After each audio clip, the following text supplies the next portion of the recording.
Hi friends, तर या व्हिडिओमध्ये आपण रेट ऑफ केमिकल रिॲक्शन या संदर्भात डिस्कस करू। आता आपल्याला काही प्रोसेस दिलेले आहेत आणि त्याला आपल्याला दोन ग्रुप्समध्ये क्लासिफाय करायचं आहे। तर ते ग्रुप असतील की रिॲक्शन ही स्लोली होईल का रॅपिडली होत आहे। ओके, तर पहिला आहे cooking gas start burning on ignition. तर ही रॅपिडली होणारी प्रोसेस आहे आणि हा आपला डेली एक्सपिरियन्स आहे की जे लायटर आहे त्याच्या साइन आपण जर कुकिंग गॅसला इग्निट केलं तर इग्निशन हे क्विकली होतं। सेकंड आहे आयर्न आर्टिकल्स अंडरगो रस्टिंग। आता रस्टिंग ही जी प्रोसेस आहे म्हणजे लोखंडाचं क्षरण होणे, तर हा म्हणजे ऍक्च्युअल दिसून न येणारा म्हणजे फार स्लोली होणारी ती रिॲक्शन आहे। Erosion of rocks takes place to form soil. आता जे खडक आहे तर त्याचं क्षरण होऊन माती तयार होणे, ओके, ही एक विदारण प्रक्रिया असते आणि आपल्याला माहिती आहे की याला शेकडो वर्षाचा कालावधी लागतो। That's why it is a slow process. Alcohol is form on mixing east in glucose solution under proper condition. आणि प्रॉपर कंडिशन मध्ये ईस्टला जर आपण ग्लुकोज सोल्युशन मध्ये ऍड केलं तर अल्कोहोलचं फॉर्मेशन होणे, it is a quick reaction. त्यानंतर आहे effervescence is form on adding baking soda into a test tube containing dilute acid. तर जे बेकिंग सोडा आहे या बेकिंग सोडाला जर आपण टेस्ट ट्यूब मध्ये ऍड केलं, अशा टेस्ट ट्यूब मध्ये की ज्यामध्ये ऍक्च्युअली एखादं डायल्यूट ऍसिड आहे HCl सारखं, तर अशा वेळेस जे इफरन्सेस, तर एखादा इफरन्स म्हणजे काय, एखादा गॅस जो आहे हा केमिकल रिॲक्शन दरम्यान जर बाहेर पडत असेल त्याला आपण इफरन्सेस प्रोसेस म्हणू। आणि या केसमध्ये कार्बन डायऑक्साईडचं इफरन्सेस हे कसं असणार, रॅपिडली असणार। आणि फायनली जर पाहिलं की white precipitate is form on adding dilute sulphuric acid to barium chloride solution. तर बेरियम क्लोराइडचं सोल्युशन जे आहे त्यामध्ये आपण डायल्यूट सल्फ्युरिक सोल्युशन जर ऍड केलं ऍसिड, तशा वेळेस व्हाईट रंगाचा जो प्रिसेप्टेड आहे त्याचं फॉर्मेशन होतं आणि हा असतो बेरियम सल्फेट। तर definitely it is also quick reaction. तर लक्षात ठेवा की काही रिॲक्शन्स ह्या कम्प्लीट होण्यासाठी अतिशय शॉर्ट टाइम लागला आणि काही रिॲक्शन या रॅपिडली घडून आलं। तर याचा अर्थ जो डिफरंट रिॲक्शनचा रेट आहे म्हणजे ते रिॲक्शन कम्प्लीट होण्यासाठी लागणारा कालावधी हा डिफरंट असतो। आता सेम रिॲक्शन जी आहे ही डिफरंट रेटला होऊ शकते। हे केव्हा पॉसिबल आहे, जर आपण कंडिशन जर बदलत असू, म्हणजे प्रेशर, टेम्परेचर, कॅटलिस्ट हे जर चेंज केलं आपण, तशा वेळेस सेम रिॲक्शन ही आयदर स्लोली किंवा आयदर रॅपिडली होऊ शकते। म्हणजे याचा अर्थ ते डिफरंट रेटला होऊ शकते। म्हणजे बरेचसे फॅक्टर्स आहेत जे रिॲक्शनचा रेट डिटरमाइन करतात।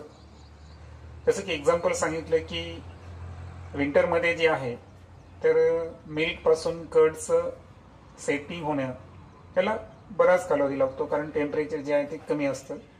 आणि समरमध्ये जर पाहिलं तर टेम्परेचर हायर आहे म्हणजे इथं फिजिकल स्टेट बदलली आणि दॅट्स वाय जे मिल्कचं सेटिंग आहे त्याचा रेट या ठिकाणी इन्क्रीज होतो आणि दॅट्स वाय कर्डचं फॉर्मेशन हे दही हे खूप लवकर तयार होतं। तर आता आपण डिटेलमध्ये डिस्कस करू की असे कोणते फॅक्टर्स आहेत जे केमिकल रिॲक्शनचा रेट डिटरमाइन करतात। यामध्ये पहिला फॅक्टर आहे नेचर ऑफ रिॲक्टंट। तर आपल्याला पहा काही रिॲक्शन दाखवले आहेत मेटलच्या, जसं की ॲल्युमिनियम असेल आणि झिंक असेल। तर या दोघांची रिॲक्शन आपल्याला डायल्यूट हायड्रोक्लोरिक ऍसिड सोबत करायची आहे। आता जे दोन्ही ॲल्युमिनियम आणि झिंक आहे हे डायल्यूट हायड्रोक्लोरिक ऍसिड जे आहे त्याच्यासोबत रिॲक्ट झाल्यानंतर दोन्ही केसमध्ये हायड्रोजन गॅस हा लिबरेट होतो आणि जे वॉटर सोल्युबल सॉल्ट आहे त्या मेटलचं त्याचं फॉर्मेशन होतं। जसं की ॲल्युमिनियमची हायड्रोक्लोरिक ऍसिड सोबत रिॲक्शन झाल्यानंतर जे तयार होतो तर तो असतो ॲल्युमिनियम क्लोराइड आणि बाहेर पडतो हायड्रोजन गॅस। आणि झिंकची रिॲक्शन हायड्रोक्लोरिक ऍसिड सोबत तयार झाल्यावर झिंक क्लोराइडचं फॉर्मेशन होतं आणि हायड्रोजन गॅस हा बाहेर पडतो. तर या रिॲक्शनमध्ये जे ॲल्युमिनियम क्लोराईड आणि झिंक क्लोराईड आहेत, तर हे काय आहे, सोल्युबल सॉल्ट्स आहेत त्या मेटल्सचे. मात्र जी रिॲक्शन आहे ॲल्युमिनियम मेटलची, ही झिंक मेटलपेक्षा थोड्याशा कमी कालावधीमध्ये होते, म्हणजेच ती फास्टर रेटला होते. आणि याचा अर्थ काय आहे की जे मेटलचं नेचर आहे, स्वरूप हे कोणत्या पद्धतीचं आहे, तर ते रिस्पॉन्सिबल होतं. ओके, कारण यामध्ये जर पाहिलं आपण तर ॲल्युमिनियम मेटल जो आहे हा मोर रिॲक्टिव्ह आहे आणि फास्टर रेटला तो झिंक मेटलपेक्षा रिॲक्ट झाला कमी कालावधीमध्ये हायड्रोक्लोरिक ॲसिड सोबत. And that's why aluminium is more reactive than zinc. हे रिझन होतं ॲल्युमिनियमची रिॲक्ट फास्ट होण्यामागे. आणि दॅट्स वाय जे रेट ऑफ रिॲक्शन आहे ॲल्युमिनियमचा हायड्रोक्लोरिक ॲसिड सोबत हा झिंकपेक्षा निश्चितच हायर होता. आणि म्हणून जी नेचर आहे रिॲक्टंटचं, किंवा त्याला आपण रिॲक्टिव्हिटी म्हणू, ओके, तर यांनी काय केलं की केमिकल रिॲक्शनचा रेट इन्फ्लुएन्स केला, इन्क्रीज केला. ओके, आणि दॅट्स वाय म्हणून लक्षात ठेवायचं की रिॲक्शनचा रेट डिटरमाइन करणारा पहिला फॅक्टर जर कोणता असतो तर ते असतो रिॲक्टंटचं नेचर. सेकंड फॅक्टर जो रिॲक्शनचा रेट डिटरमाइन करतो तर तो आहे size of the particles and reactants. आता आपल्याला एक प्रोसिजर दिली आहे की आपल्याला शाबदी टाईल जे आहेत तर त्याचं इक्वल वेट असणारं एक काही पीसेस घ्यायचं आहे आणि काही पावडर घ्यायचं आहे. तर पीसेस जे आहे ते सॉलिड फॉर्ममध्ये असेल आणि पावडर हे थोडंसं बारीक कणांच्या स्वरूपात असेल. आता या दोन्ही टेस्ट ट्यूबमध्ये आपल्याला काय करायचं आहे, 10 ml dilute hydrochloric acid add करायचं आहे.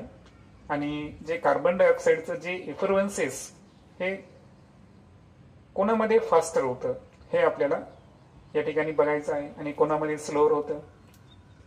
ऑलरेडी सांगितलं इफरवन्सेस म्हणजे एखादा गॅस केमिकल रिॲक्शन मध्ये लिबरेट होणे, याला आपण इफरवन्स म्हणायचं. आता दोन्ही केसमध्ये CO2 इफरवन्स झालेला आहे आणि आपण जर पाहिलं तर CO2चं इफरवन्सेस जे आहे तर जे पावडर फॉर्म मध्ये शाबदी टाईल्स होती, ओके, सो त्याच्यामध्ये थोडंसं फास्टर स्पीडला आहे. आणि ज्यामध्ये आपण शाबदी टाईल्सचे पीसेस टाकले होते तर त्यामध्ये CO2चं इफरवन्सेस हे स्लोली झालं. Okay, so CO2 effervescence is slowly with the piece of Shabadi tiles and CO2 effervescence is at faster rate with the Shabadi tiles powder. So overall जर पाहिलं आपण तर कणांचा आकार जितका कमी तितकं रिॲक्शन फास्ट झाली. आणि त्यामुळं ऑब्झर्वेशन जे असेल ते असेल की जे रिॲक्शनचा रेट आहे हे पार्टिकलच्या साईजवर डिपेंड आहे, अर्थातच रिॲक्टंटच्या साईजवर डिपेंड आहे. आणि रूल्स काय सांगतो, रूल्स सांगतो की smaller the size of reactant higher the rate of reaction. म्हणजे रिॲक्टंट पार्टिकलचा आकार जितका कमी असेल, जितका स्मॉलर असेल तर केमिकल रिॲक्शनचा रेट तितकाच फास्टर असणार. तिसरा फॅक्टर जो रेट ऑफ रिॲक्शनवर परिणाम करतो तो आहे रिॲक्टंटचं कॉन्सन्ट्रेशन. आता आपल्याला एक ऍक्टिव्हिटी दाखवली आहे कन्सिडरेशन की आपल्याला काय करायचं आहे, कॅल्शियम कार्बोनेट सोबत पहिल्यांदा डायल्यूट हायड्रोक्लोरिक ॲसिड आणि त्यानंतर कॉन्सन्ट्रेटेड हायड्रोक्लोरिक ॲसिड अशा 2 केसेसमध्ये रिॲक्शन करायचे आहे. आता डायल्यूट हायड्रोक्लोरिक ॲसिड जो आहे हा कॅल्शियम कार्बोनेट सोबत स्लोली रिॲक्ट करतो. जेव्हा की या रिॲक्शनमध्ये तयार होणारा जो प्रोडक्ट आहे, रिॲक्ट होता कॅल्शियम कार्बोनेट, तर याच्यावर ॲसिडनं स्लोली कार्य केलं आणि जो कॅल्शियम कार्बोनेट डिसॅपियर व्हायला खूप काळ लागला. आणि या रिॲक्शनमध्ये CO2 पण बाहेर पडला तर तो सुद्धा त्याचं इफरवन्सेस सुद्धा स्लोली होतं. मात्र सेकंड रिॲक्शनमध्ये जेव्हा आपण कॉन्सन्ट्रेटेड HCl तर याची रिॲक्शन कॅल्शियम कार्बोनेट सोबत केली तर अशा वेळेस ती रिॲक्शन थोडीशी फास्ट झाली आणि जे कॅल्शियम कार्बोनेटचं डिसॅपियरन्स व्हायला अतिशय कमी कालावधी लागला. म्हणजेच जे डिसॅपियरन्स आहे कॅल्शियम कार्बोनेटचं ते फास्टर झालं. म्हणजे याचा अर्थ की जो रिॲक्टंट आहे त्याचं कॉन्सन्ट्रेशन जितकं जास्त असेल तितकी रिॲक्शन ही फास्टर रेटला असेल, तो जितका डायल्यूट असेल तितकी रिॲक्शन स्लोली होईल.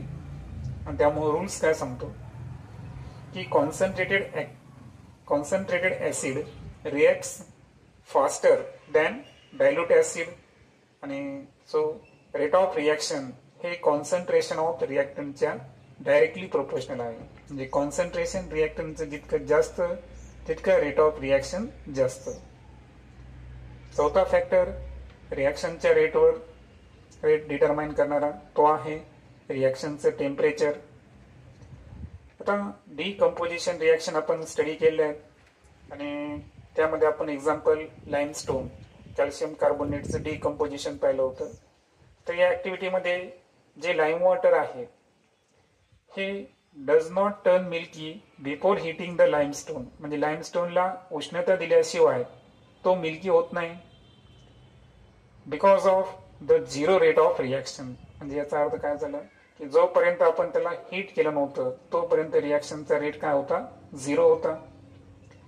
आणि म्हणून rate of reaction increases with the increasing of temperature. म्हणजे टेम्परेचर जर आपण वाढवलं तर निश्चितच रिॲक्शनचा रेट सुद्धा त्या ठिकाणी इन्क्रीज होतो. सो चौथा फॅक्टर होता टेम्परेचर. आणि रूल काय आहे की जे रेट ऑफ रिॲक्शन आहे हा टेम्परेचरनुसार इन्क्रीज होतो. फायनली पाहू आपण कॅटलिस्ट.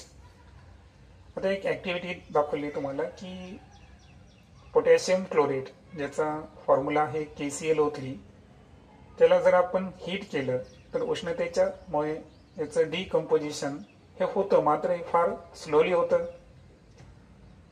जसं की ते रिॲक्शन दाखवले आहे. KClO3 ला आपण हीट केलं, फॉर्मेशन झालं पोटॅशियम क्लोराईड आणि ऑक्सिजन लिबरेट झालं. आता ही जी रिॲक्शन आहे तर याचा rate neither increases by reducing the particle size. म्हणजे पार्टिकलचा साईज जर आपण कमी जरी केला तर रिॲक्शनचा रेट इन्क्रीज होत नाहीये, nor bye increasing the reaction temperature. आणि टेम्परेचर जरी वाढवलं तरी या रिॲक्शनचा रेट इन्क्रीज होत नाही. म्हणजे ही जी रिॲक्शन आहे त्यामध्ये पार्टिकलचा साईज पण मॅटर करत नाही आणि टेम्परेचर पण मॅटर करत नाही. मात्र KClO3 जो आहे हा डिकम्पोज रॅपिडली करायचा असेल तर या ठिकाणी एक कॅटलिस्ट वापरला जातो, तो आहे मॅग्नीज डायऑक्साईड ज्याचा फॉर्म्युला आहे MnO2. आणि हे जर आपण ऍड केलं तर ऑक्सिजन जो लिबरेट व्हायला तर हा थोडासा रॅपिडली प्रोसेस होते.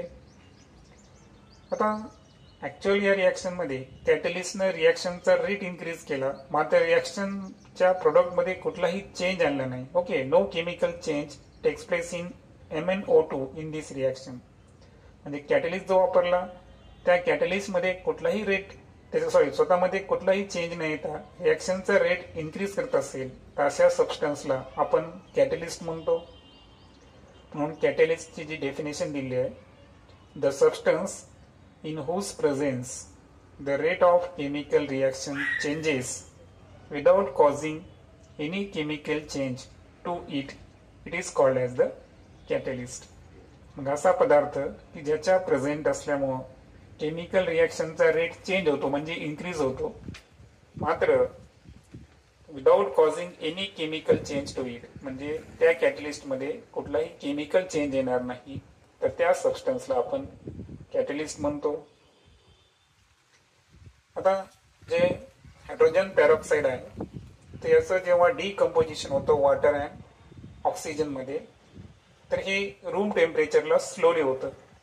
मात्र हीच रिॲक्शन जर आपल्याला फास्टर रेटला करायचं असेल तर सेम कॅटलिस्ट आपण वापरतो, तो आहे मॅग्नीज डायऑक्साईड. फक्त यामध्ये आपल्याला पावडर स्वरूपात कॅटलिस्ट वापरायचं आहे. तर नेक्स्ट व्हिडिओमध्ये आपण डू यू नो आणि ऑक्सिडेशन आणि रिडक्शन या संदर्भात डिटेलमध्ये डिस्कस करू. थँक्यू.